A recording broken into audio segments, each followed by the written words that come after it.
tous, alors aujourd'hui, voilà, j'ai été chez Cultura hier et je n'ai pas pu m'empêcher de prendre des livres de Noël, donc ma pile à lire s'agrandit, s'allonge, il va falloir que je tienne la cadence, donc je vais vous parler de ces 3 livres qui ont quand même, en fait pour la petite histoire, il fallait que je trouve pour une collègue des livres de Noël, mais qui sont aussi en rapport avec la famille, la réconciliation, la réconciliation aussi en nous-mêmes, etc.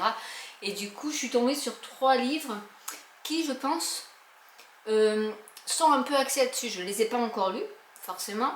Mais quand j'ai eu cette idée en tête, et quand je suis allée dans le rayon des livres de Noël, c'est ceux-là qui m'ont attirée. Donc je pense que c'est ceux-là qui vont vraiment être parfaits pour elle et pour moi aussi. On va commencer par Des étincelles pour Noël de Kirby V. Messier. Je vous mettrai les liens en barre d'infos. Donc là, en fait, c'est une histoire qui réchauffe le cœur. En fait, à l'approche de Noël, il y a un prestigieux festival international viticole, je ne sais pas, de dégustation de vin qui va se produire donc cette fois-ci au Québec. Donc déjà, ça m'a attiré le fait que ça soit au Québec. Et ce sera donc la terre d'accueil. Et donc Élisande attendait ce moment-là pour propulser sa société au sommet et surtout son agence donc événementielle. Donc elle joue le rôle du guide touristique pour célébrer tout ce festival vinicole, et du coup elle va tomber sur le célèbre producteur viticole Lorenzo Moretti, et elle ne pensait pas que c'était en fait l'homme qu'elle avait rencontré sur la Côte d'Azur il y a quelques années, un matin de décembre, et qu'il y avait laissé cette petite arrière-goût amer, et l'avait déçu. Et 5 années après, donc, elle retombe sur lui lors de cet événement, et il va falloir qu'elle apprivoise ses démons. Elle ne sait pas comment il va réagir quand il va la revoir. Voilà. Donc c'est vraiment... et ça se termine par « Et malgré ce que dit l'adage, peut-on se fier aux apparences ?»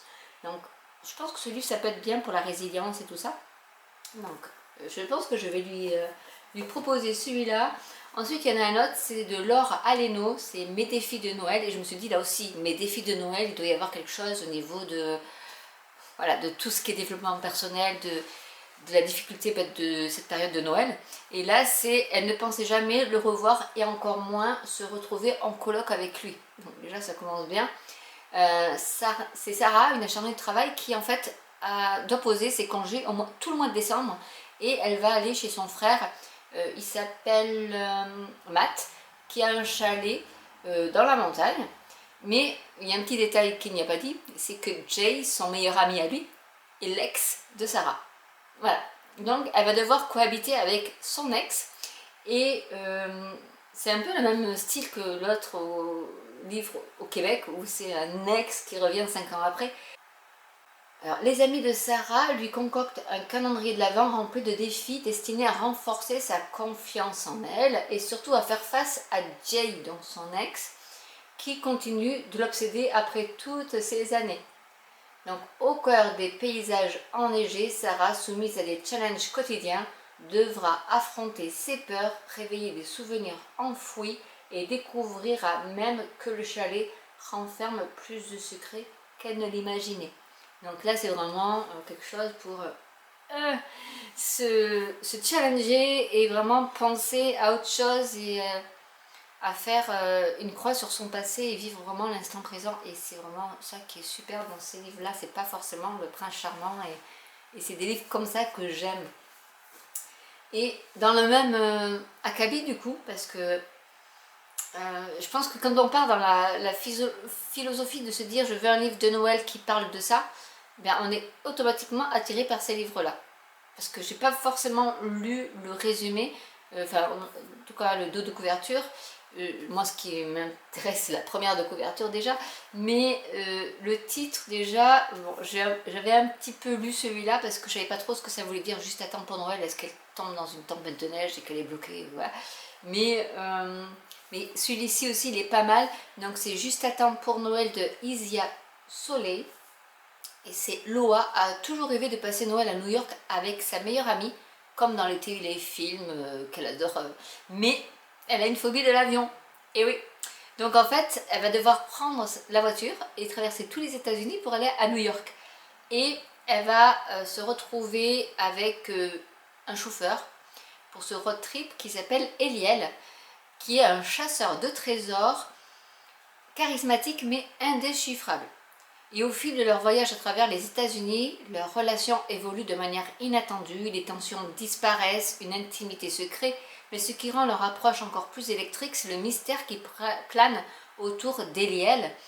Leur aventure hivernale sera-t-elle le cadeau tant attendu ou un véritable bouleversement? Donc là, c'est vraiment donc il y a une qui a marqué « Oh my God, mon petit cœur sensible et empathique en a pris un sacré coup, c'est du haut niveau. » Donc, c'est tout dire.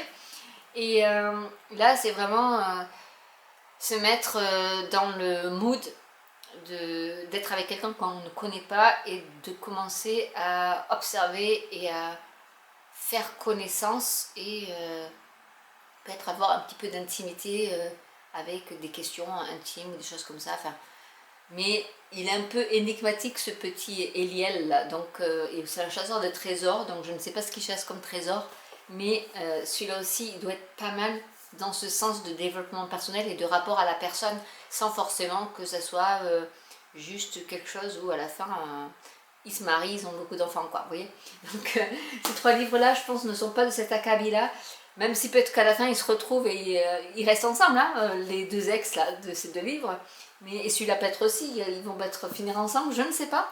Mais il y a quand même tout un processus qui fait que il y a du travail à faire en eux-mêmes pour accepter l'autre. Et c'est ça qui est bien. Donc je vous mettrai les liens en barre d'infos de ces 3 livres-là, qui sont aussi mes coups de cœur, même si c'est pour Noël, mais c'est pas gnangnan, comme on pourrait dire.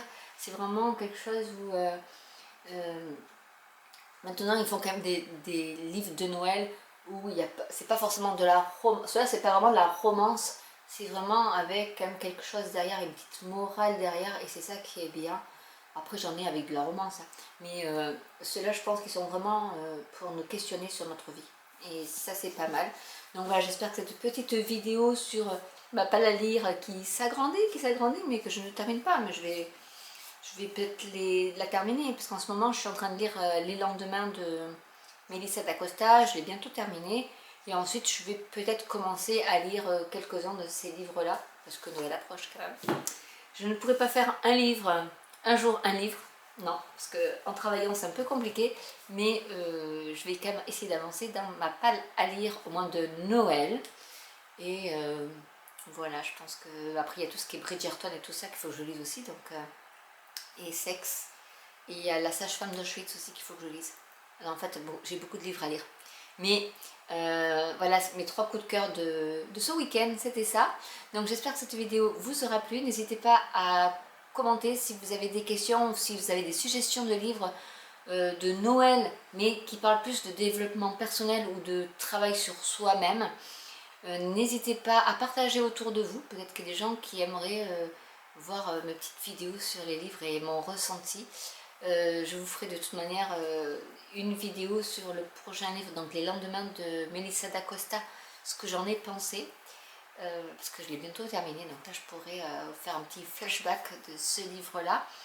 Et si vous voulez des choses comme ça, que je vous montre ce que j'achète comme livre, et après ce que je lis et ce que j'en ai pensé, n'hésitez pas à me le dire aussi en commentaire. En tout cas, partagez autour de vous, likez, abonnez-vous si ce n'est déjà fait. Et je vous dis à très bientôt pour une nouvelle vidéo. Bye!